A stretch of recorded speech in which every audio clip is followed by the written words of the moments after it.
সকাল হলেই পত্রিকার বান্ডিল আর প্যাডেলে পা, এভাবেই শুরু হয় উত্তমের দিন। শহরের এক প্রান্ত থেকে আরেক প্রান্তে ছুটে চলেন সাইকেলে। গন্তব্য একটাই, পাঠকের হাতে পৌঁছে দেয়া দিনের খবর। রোদ, বৃষ্টি কিংবা কনকনে শীত, কোনো কিছুই থামাতে পারেনি উত্তমকে। ২৭ বছর ধরে সাইকেলই তার সঙ্গী, আর পত্রিকা বিক্রি জীবিকার পথ। একসময় তার পত্রিকার বান্ডিল শেষ হয়ে যেত মুহূর্তেই। পত্রিকার অপেক্ষায় থাকত প্রতিটি মহল্লা। কিন্তু সময় বদলেছে, হাতে হাতে এখন স্মার্টফোন, মুহূর্তেই খবর পৌঁছে যায় মানুষের কাছে। আর বদলে যাওয়ার সময়ে ক্রমেই ফিকে হয়ে যাচ্ছে ছাপা পত্রিকার কদর। শরীয়তপুরের গোসাইরহাটে একসময় প্রতিদিন ৮০০-র বেশি পত্রিকা বিক্রি হতো, এখন ২০০ কপিও বিক্রি হয় না। আয় কমেছে, কমেছে হকারের সংখ্যাও। কিন্তু পুরনো এই পেশাকে আঁকড়ে পড়ে আছে উত্তম চন্দ্র দাস। আগে চলতে পারে তো ৫০০-৭০০-৮০০, তারপর চলতো ৪জন হচ্ছিলাম আমরা। কমতে কমতে এখন আমি শুধু একা।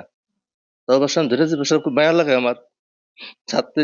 জনগণের যেমনি যে ভালোবাসা আমার দেয়, ওই ভালোবাসার কারণে আমি প্রত্যেক ব্যবসা ছাড়তে পারি না। যাই হোক, যাই চলে, আমার খুব কষ্ট, তারপর আমি ব্যবসা ছাড়তে পারি না, যে কোনো মায়ায় বা ধরে গেছে মায়ায়। আয় কমলেও সংসারের খরচ কমেনি। ২ মেয়ের বিয়ে দিতে গিয়ে ঋণের বোঝা চেপেছে পরিবারের ওপর।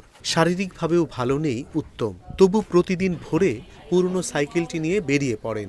যদি কেউ আজও অভ্যাসবশত একটি পত্রিকা চান, তার প্রতি একটা মনে হয় না আমাদের একটা আত্মীয় সম্পর্কের মতো হয়ে গেছে দীর্ঘদিন যাবত। এই হিসাবে আমরা তার থেকে পত্রিকা রাখি।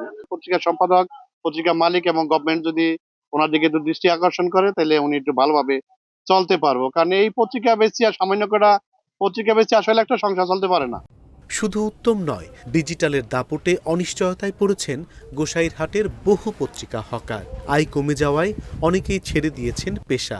এ অবস্থায় পত্রিকা বিক্রির সঙ্গে জড়িত মানুষদের পাশে দাঁড়ানোর দাবি এজেন্সি মালিকের। এই শিল্পটাকে বাঁচিয়ে রাখার জন্য হকারদেরকে এবং এইটার সাথে এজেন্ট যারা আছে, এই কলাকুশলী সকলকে যদি বাঁচিয়ে রাখতে চায় এই শিল্পটাকে, তাহলে অবশ্যই সরকারকে একটা পদক্ষেপ নিতে হবে যাতে এই শিল্পটা বেঁচে থাকে। সংসারের টানাপোড়েনে এখন সহযোগিতার আশায় উত্তমের পরিবারও। করোনার আগে ভালো ছিলাম, করোনাতে ২ বছর পেপার একটু কম চলছে, এই জন্য একটু আমরা আর্থিক অবস্থা একটু ড্যাম খেয়ে গেছি, আর আমাদের ঋণের সাহায্য নিতে হয়েছে। যদি একটু সাহায্য করে সরকার, তাহলে আমরা ঋণ মুক্ত থাকবো আর একটু ভালো থাকবো। তবুও থামেননি উত্তম, কারণ তার কাছে পত্রিকা শুধু কাগজ নয়, ২৭ বছরের জীবনের সঙ্গী।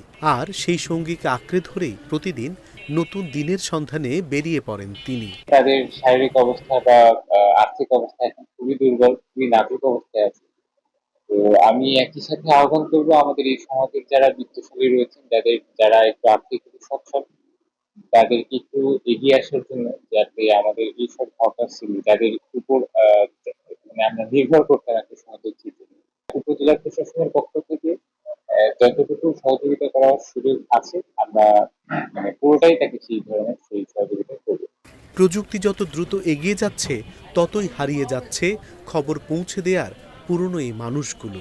স্মার্টফোনে এক ক্লিকেই খবর পাওয়ার যুগে উত্তমদের জীবন যেন পড়ে আছে সেই পুরনো সাইকেলের প্যাডেলে।